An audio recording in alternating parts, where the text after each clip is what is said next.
Di awal abad 14 Masehi, Kerajaan Blambangan diperintah oleh Prabu Menak Sembuyu, salah seorang keturunan Prabu Hayam Wuruk dari Kerajaan Majapahit. Raja dan rakyatnya memeluk agama Hindu dan ada sebagian rakyatnya memeluk agama Buddha. Pada suatu hari Prabu Menak Sembuyu gelisah, demikian pula permaisurinya. Pasalnya putri mereka satu-satunya telah jatuh sakit selama beberapa bulan. Sudah diusahakan mendatangkan tabib dan dukun untuk mengobati tapi sang putri belum sembuh juga. Memang pada waktu itu kerajaan Blambangan sedang dilanda pagebluk atau wabah penyakit. Banyak sudah korban berjatuhan. Menurut gambaran babat tanah Jawa esok sakit sorenya mati. Seluruh penduduk sangat prihatin, berduka cita, dan hampir kegiatan sehari-hari macet total. Atas saran permaisuri Prabu Menak Sembuyu kemudian mengadakan sayembara, siapa yang dapat menyembuhkan putrinya akan diambil menantu dan siapa yang bisa mengusir wabah penyakit di Blambangan akan diangkat sebagai bupati. Sayembara disebarkan hampir seluruh pelosok negeri. Sehari, 2 hari, seminggu bahkan sebulan kemudian tak ada seorang pun yang menyatakan kesanggupannya untuk mengikuti sayembara itu.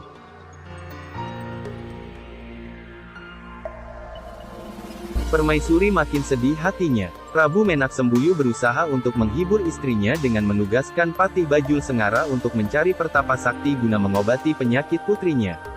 Diiringi beberapa prajurit pilihan, Patih Bajul Sengara berangkat melaksanakan tugasnya. Para pertapa biasanya tinggal di puncak atau lereng-lereng gunung, maka kesanalah Patih Bajul Sengara mengajak para pengikut-pengikutnya mencari orang-orang sakti. Patih Bajul Sengara akhirnya bertemu dengan Resi Kandabaya yang mengetahui adanya seorang tokoh sakti dari negeri seberang. Orang yang dimaksud adalah Syekh Maulana Ishak yang sedang berdakwah secara sembunyi-sembunyi di negeri Blambangan. Dan tidak menunggu lama lagi Patih Bajul Sengara segera menuju ke lokasi Syekh Maulana Ishak. Dan akhirnya Patih Bajul Sengara dapat bertemu dengan Syekh Maulana Ishak yang sedang bertafakur di sebuah goa.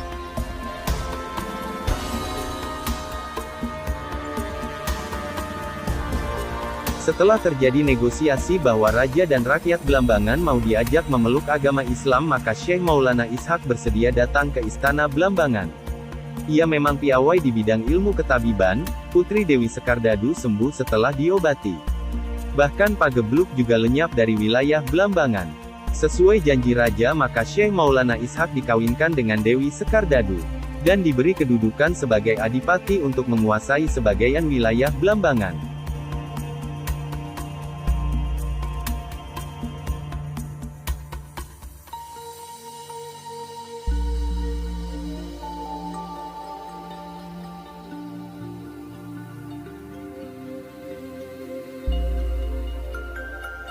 Tujuh bulan sudah Syekh Maulana Ishak menjadi adipati baru di Blambangan. Makin hari semakin bertambah banyak penduduk Blambangan yang mau masuk agama Islam. Sementara Patih Bajul Sengara tak henti-hentinya mempengaruhi sang Prabu dengan hasutan-hasutan jahatnya. Hati Prabu Menak Sembuyung jadi panas mengetahui hal ini. Patih Bajul Sengara sendiri tanpa sepengetahuan sang Prabu sudah melakukan teror kepada para pengikut Syekh Maulana Ishak. Ada yang diculik, disiksa, dan dipaksa untuk kembali ke agama lama. Walau kegiatan itu dilakukan secara rahasia dan sembunyi-sembunyi pada akhirnya Syekh Maulana Ishak mengetahui juga. Pada saat itu Dewi Sekardadu sedang hamil, Syekh Maulana Ishak sadar, bila hal itu diteruskan akan terjadi pertumpahan darah yang seharusnya tidak perlu. Kasihan rakyat jelata yang harus menanggung akibatnya. Maka dia segera berpamit kepada istrinya untuk pergi meninggalkan Blambangan. Esok harinya satu batalion prajurit Blambangan yang dipimpin Patih Bajul Sengara menerobos masuk wilayah kadipaten yang sudah ditinggalkan Syekh Maulana Ishak. Tentu saja Patih kecewa, walaupun seluruh istana diobrak-abrik dia tidak menemukan Syekh Maulana Ishak yang sangat dibencinya.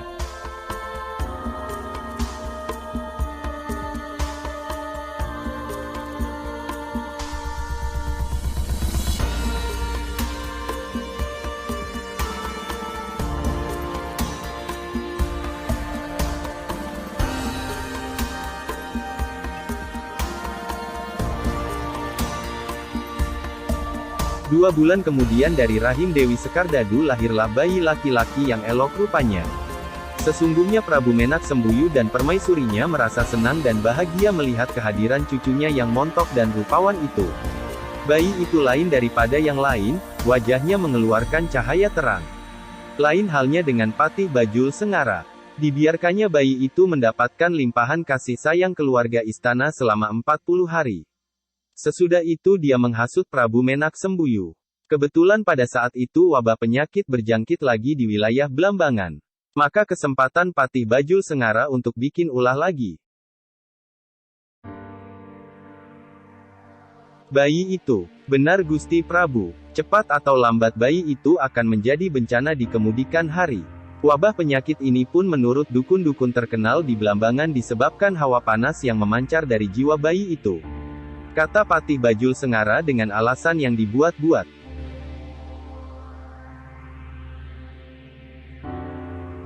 Sang Prabu Menak Sembuyu tidak cepat mengambil keputusan, dikarenakan di dalam hatinya dia terlanjur menyukai kehadiran cucunya. Namun sang patih tidak bosan-bosannya meneror dengan hasutan dan tuduhan keji, pada akhirnya sang Prabu terpengaruh juga. Walau demikian tiada tega juga dia memerintahkan pembunuhan atas cucunya itu secara langsung.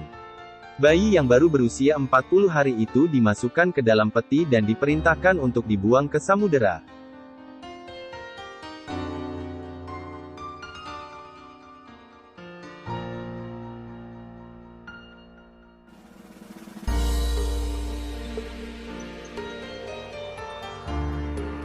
Pada suatu malam ada perahu dagang dari Gresik melintas ke Selat Bali. Ketika perahu itu berada di tengah-tengah Selat Bali tiba-tiba terjadi keanehan, perahu itu tidak dapat bergerak, maju tak bisa mundur pun juga tak bisa. Kemudian nahkoda memerintahkan awak kapal untuk memeriksa sebab terjadinya kemacetan itu, mungkinkah perahunya membentur batu karang. Setelah diperiksa ternyata perahu itu hanya menabrak sebuah peti berukir indah, seperti peti milik kaum bangsawan yang digunakan untuk menyimpan barang berharga. Lalu nahkoda memerintahkan untuk mengambil peti itu. Di atas perahu peti itu dibuka, semua orang terkejut ketika melihat isi peti itu, tidak disangka ternyata dalamnya terdapat seorang bayi mungil yang rupawan dan bertubuh montok. Nahkoda merasa gembira dapat menyelamatkan jiwa si bayi mungil itu, tapi juga mengutuk orang yang tega membuang bayi itu ke tengah lautan, sungguh orang yang tidak berperi kemanusiaan. Nahkoda kemudian memerintahkan awak kapal untuk melanjutkan pelayaran ke Pulau Bali. Tapi perahu tetap tidak mau bergerak maju, akan tetapi ketika perahu digerakkan ke arah Gresik perahu itu melaju dengan cepatnya.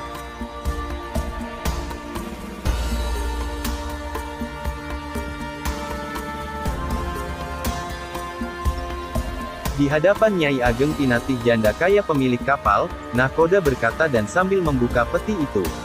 Peti inilah yang menyebabkan kami kembali ke Gresik dalam waktu secepat ini. Kami tidak dapat meneruskan pelayaran ke Pulau Bali, kata nahkoda itu. Bayi siapa ini? Jawab Nyai Ageng Pinatih sambil mengangkat bayi itu dari dalam peti. Kemudian nahkoda menjawab, kami menemukan di tengah Selat Bali, bayi itu kemudian mereka serahkan kepada Nyai Ageng Pinatih untuk diambil sebagai anak angkat. Memang sudah lama dia menginginkan seorang anak. Karena bayi itu ditemukan di tengah samudera maka Nyai Ageng Pinatih kemudian memberikan nama bayi itu Joko Samodra.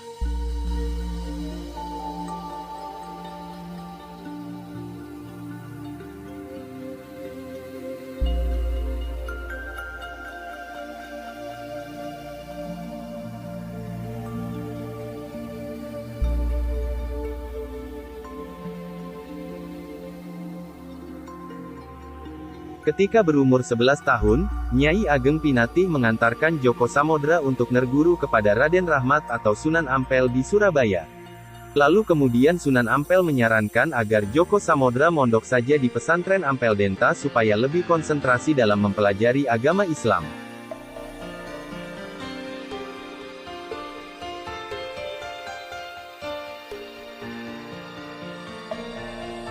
Pada suatu malam, seperti biasa Sunan Ampel hendak mengambil air wudhu guna melaksanakan sholat tahajud, mendoakan murid-muridnya dan mendoakan umat agar selamat di dunia dan akhirat. Sebelum berwudhu Sunan Ampel menyempatkan diri melihat-lihat para santri yang tidur di asrama. Tiba-tiba Sunan Ampel terkejut. Ada sinar memancar dari salah satu santrinya.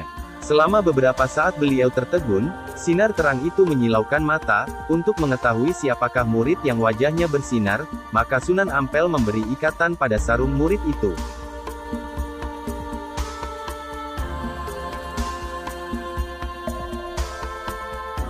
Esok harinya setelah sholat subuh, Sunan Ampel memanggil murid-muridnya, dan berkata, "Siapa di antara kalian yang bangun tidur, kain sarungnya ada ikatan?" Kemudian sambil mengacungkan tangan Djoko Samodra menjawab, "Saya Kanjeng Sunan."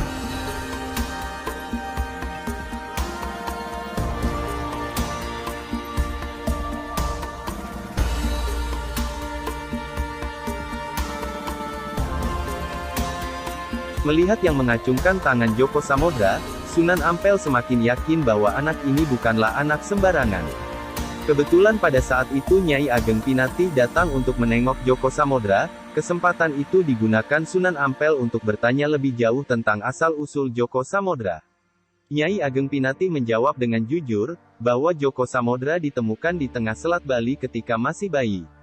Peti yang digunakan untuk membuang bayi itu hingga sekarang masih tersimpan rapi di rumah Nyai Ageng Pinati. Kemudian Sunan Ampel teringat pada pesan Syekh Maulana Ishak sebelum berangkat ke negeri Pasai, maka Sunan Ampel mengusulkan pada Nyai Ageng Pinati agar nama anak itu diganti dengan nama Raden Paku. Nyai Ageng Pinati menurut saja apa yang dikatakan oleh Sunan Ampel. Dia percaya penuh kepada wali besar yang sangat dihormati masyarakat, bahkan juga masih terhitung seorang pangeran Majapahit.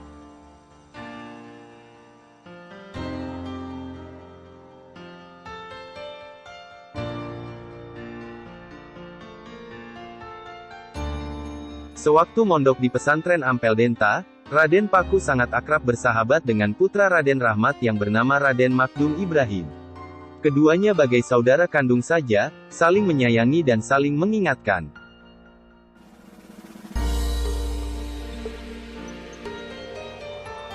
Setelah berusia 16 tahun, kedua pemuda itu dianjurkan untuk menimba pengetahuan yang lebih tinggi di negeri seberang sambil meluaskan pengalaman.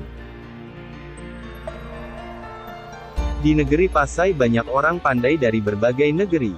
Di sana juga ada ulama besar yang bergelar Syekh Awalul Islam. Dialah ayah kandungmu yang nama aslinya adalah Syekh Maulana Ishak. Pergilah ke sana, tuntutlah ilmunya yang tinggi dan teladanilah kesabarannya dalam mengasuh para santri dan berjuang menyebarkan agama Islam. Hal itu akan berguna kelak bagi kehidupanmu di masa yang akan datang. Kemudian pesan itu dilaksanakan oleh Raden Paku dan Raden Makdum Ibrahim. Dan begitu sampai di negeri Pasai, keduanya disambut gembira, penuh rasa haru dan bahagia oleh Syekh Maulana Ishak, ayah kandung Raden Paku yang tak pernah melihat anaknya sejak bayi. Raden Paku menceritakan riwayat hidupnya sejak masih kecil ditemukan di tengah samudera dan kemudian diambil anak angkat oleh Nyai Ageng Pinati dan berguru kepada Sunan Ampel di Surabaya. Sebaliknya Syekh Maulana Ishak kemudian menceritakan pengalamannya saat berdakwah di Belambangan sehingga terpaksa harus meninggalkan istri yang sangat dicintainya. Raden Paku menangis sesenggukan mendengar cerita itu. Bukan menangisi kemalangan dirinya yang telah disia-siakan kakeknya yaitu Prabu Menak Sembuyu, akan tetapi memikirkan nasib ibunya yang tak diketahui lagi tempatnya berada. Apakah ibunya masih hidup atau sudah meninggal dunia?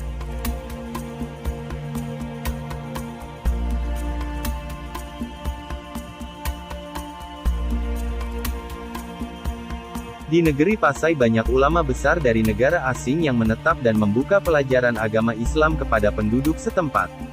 Hal ini tidak disia-siakan oleh Raden Paku dan Maulana Makdum Ibrahim. Kedua pemuda itu belajar agama dengan tekun, baik kepada Syekh Maulana Ishak sendiri maupun kepada guru-guru agama lainnya. Ada yang beranggapan bahwa Raden Paku dikaruniai ilmu laduni, yaitu ilmu yang berasal langsung dari Tuhan, sehingga kecerdasan otaknya seolah tiada banding.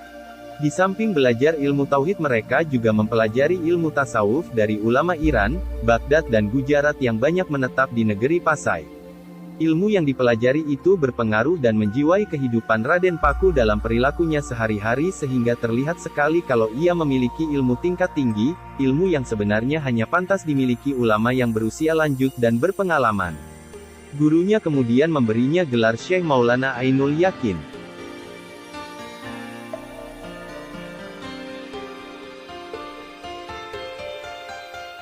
Setelah 3 tahun di negeri Pasai dan masa belajar itu sudah dianggap cukup oleh Syekh Maulana Ishak, kedua pemuda itu diperintahkan kembali ke tanah Jawa. Oleh ayahnya, Raden Paku diberi bungkusan kain putih berisi tanah. Kelak, bila tiba masanya dirikanlah pesantren di Gresik, carilah tanah yang sama betul dengan tanah dalam bungkusan ini, disitulah kau membangun pesantren. Demikian pesan ayahnya.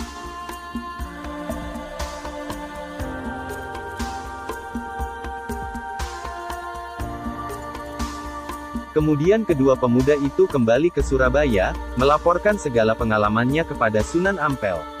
Lalu Sunan Ampel memerintah Makdum Ibrahim berdakwah di daerah Tuban. Sedangkan Raden Paku diperintah pulang ke Gresik kembali kepada ibu angkatnya yaitu Nyai Ageng Pinati.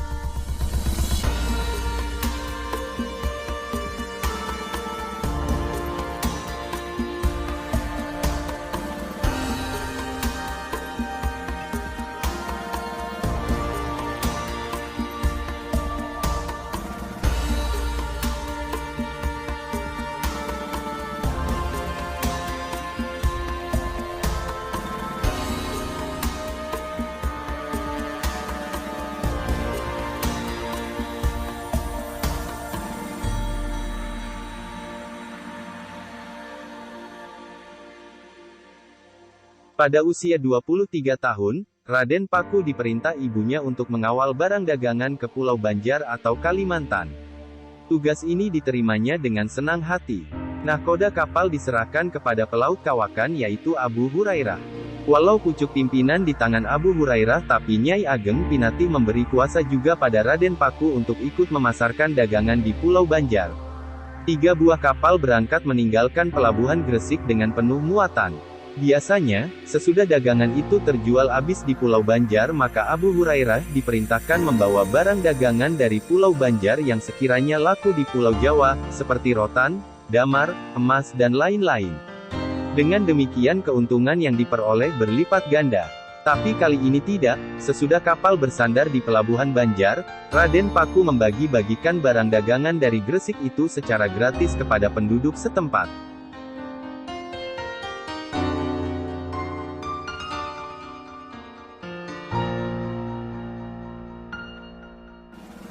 Tentu saja hal ini membuat Abu Hurairah menjadi cemas. Dia segera memprotes tindakan Raden Paku. "Raden, kita pasti akan mendapat murka Nyai Ageng Pinati. Mengapa barang dagangan kita diberikan secara cuma-cuma?" "Jangan khawatir Paman," jawab Raden Paku. "Tindakan saya ini sudah tepat. Penduduk Banjar pada saat itu sedang dilanda musibah. Mereka dilanda kekeringan dan kurang pangan. Sedangkan ibu sudah banyak mengambil keuntungan dari mereka. Sudahkah ibu memberikan hartanya dengan membayar zakat kepada mereka? Saya kira belum. Nah, sekaranglah saatnya ibu mengeluarkan zakat untuk membersihkan diri." Kemudian Abu Hurairah menjawab, "Itu di luar wewenang saya Raden. Jika kita tidak memperoleh uang, lalu dengan apa kita mengisi perahu supaya tidak oleng dihantam ombak dan badai?" Raden Paku terdiam beberapa saat. Dia sudah maklum bila dagangan habis, biasanya Abu Hurairah akan mengisi kapal atau perahu dengan barang dagangan dari Kalimantan. Tapi sekarang tak ada uang, dengan apa dagangan dari Pulau Banjar akan dibeli? "Paman tak usah risau," kata Raden Paku dengan tenangnya. "Supaya kapal kita tidak oleng, isilah karung-karung kita dengan batu dan pasir.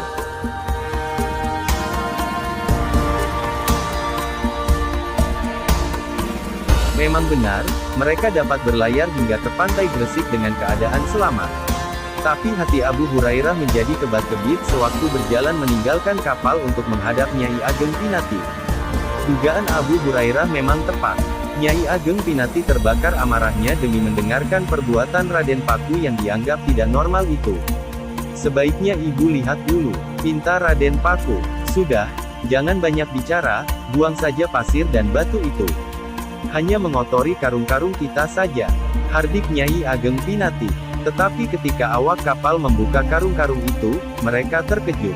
Karung-karung itu isinya berubah menjadi barang-barang dagangan yang biasa mereka bawa dari Banjar, seperti rotan, damar, emas, intan dan lain-lain. Bila ditaksir harganya jauh lebih besar ketimbang barang dagangan yang disedekahkan ke penduduk Banjar.